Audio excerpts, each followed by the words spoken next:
A missile attack on Christmas Day, on a day of celebration. I mean, that sounds rather callous, doesn't it? Well, it's more than callous. This is an attack where terror is the objective.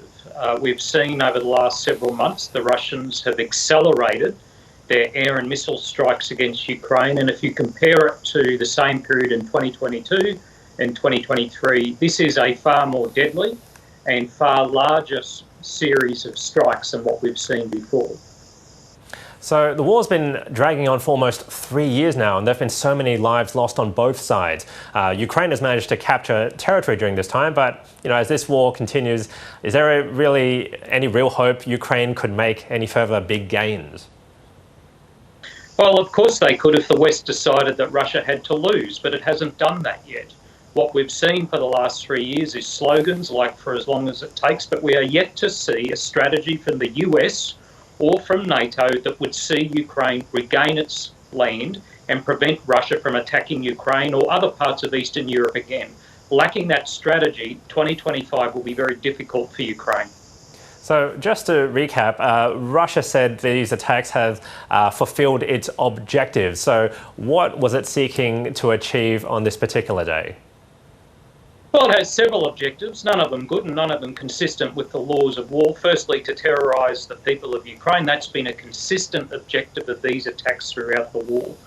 Secondly, to put political pressure on the Ukrainian president. And finally, to continue projecting into the minds of the incoming Trump administration that they should quickly force Ukraine into a peace deal with Russia. Russia only wants peace on its terms. I think it's going to be a very difficult one to negotiate.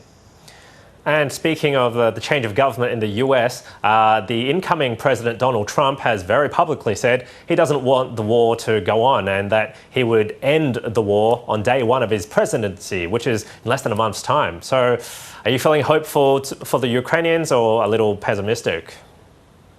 Well, I think we all know there's zero chance of ending the war on the first day he comes into power. That's just a fantasy. He will find, once he comes into office, with all the additional intelligence briefs he gets, that it will be a far more difficult proposition. And forcing the Ukrainians into a quick peace doesn't mean it will be an enduring or just peace. So do you think that's going to be the likely situation? Donald Trump putting pressure on both sides to negotiate, neither side being happy, but perhaps Vladimir Putin emerging slightly happier, I guess, since I guess the Trump administration is perceived as being maybe less tough on Russia than predecessors?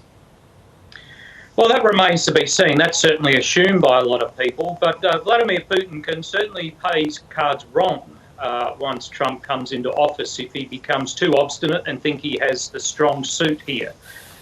For the Ukrainian people, of course they want peace. All of them want peace and have wanted that since 2014.